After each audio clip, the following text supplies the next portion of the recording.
Razvojni center Murska Sobota je regionalna razvojna agencija, ki poleg splošnih razvojnih nalog upravlja tudi projekte z različnih področij. Ta področja so mobilnost, izobraževanje, podjetništvo in ti projekti se vedno med sabo prepletajo, kar zahteva zelo veliko koordinacije. Kot partner in deležnik na projektu GreenRec bi izpostavil, da smo v sklopu projekta začeli postopek digitalizacije, ki nam je to delo zelo olajšalo, predvsem kar se tiče upravljanja in skupnega dela z sodelavci. Veliko pomoč so nam različna orodja, Office orodja. Tukaj bi na prvem mestu izpostavil SharePoint. SharePoint je datotečni sistem, ki nam omogoča, da vse podatke in datoteke shranjujemo v oblaku.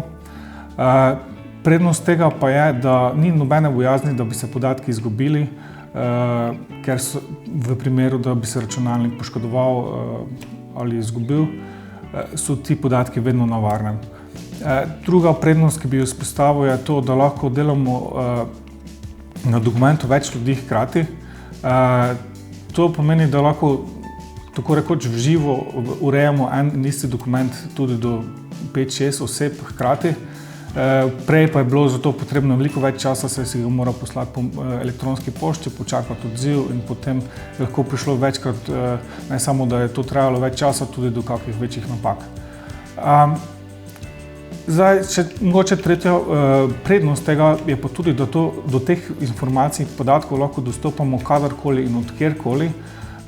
Naj navedem en primer, če smo slučajno v tujini na sestanku in rabimo eno pogodbo ali nek podatek, smo nekdaj mogli poslati elektronsko pošto v tajništvo, počakati na odziv, včasih je to bil tudi bolj pozna ura ali pa zvečer in smo to lahko uredili komaj naslednji dan ali pa čez nekaj dni.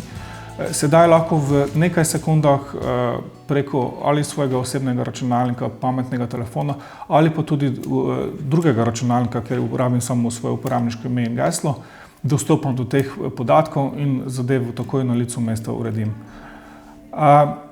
Poleg orodja SharePoint se je zelo koristno izkazalo tudi orodje Teams. Teams je orodje za komunikacijo preko chata.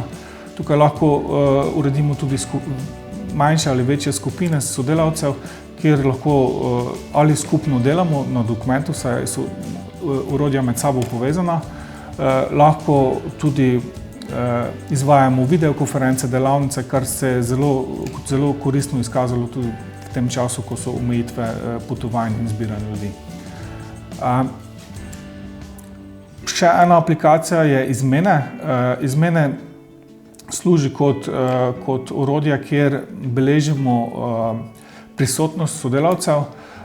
Prisotnost v smislu, ali je sodelavec prisoten v pisarni, ali dela od doma, ali je na službeni poti, ima mogoče dopust ali bolniško. To orodje je zdaj uporabno predvsem za računovodstvo, ampak tudi za naše sodelavce. Omogoča, da vodja preko te aplikacije to prisotnost ali odsotnost odobri ali ne odobri. Prav tako pa ostalim sodelavcem omogoča, da lahko v vsakem trenutku preverijo, ali je kateri od sodelavcev na službeni poti ali bo v pisarni in lahko tako planira svoje aktivnosti. Kot zadnje bi še omenil koledar.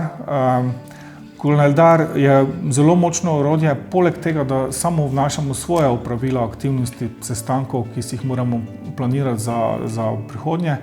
Lahko z tem orodjem tudi povabimo ostale sodelavce ali tudi zunanje partnerje na nek skupni termin, na aktivnost, sestanek, in če ta oseba sprejme povabilo, se avtomatsko tudi v njegovem koledarju pojavi ta aktivnost.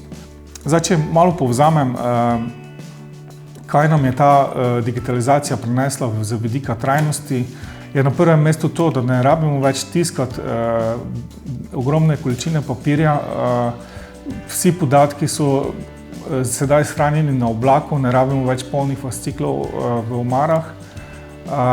Druga stvar je, da imamo več časa za vsebine, da se ukvarjamo z aktivnostmi in ne toliko več z administracijo. Na tretjem mestu pa še mogoče tudi to, da zaradi teh orodij upravimo bistveno manj poti. Lahko se z partnerji iz tujine dogovorimo za sestanek preko videočeta in to opravimo od doma ali iz pisarne, tako da je tudi ogljični odtis bistveno manjši.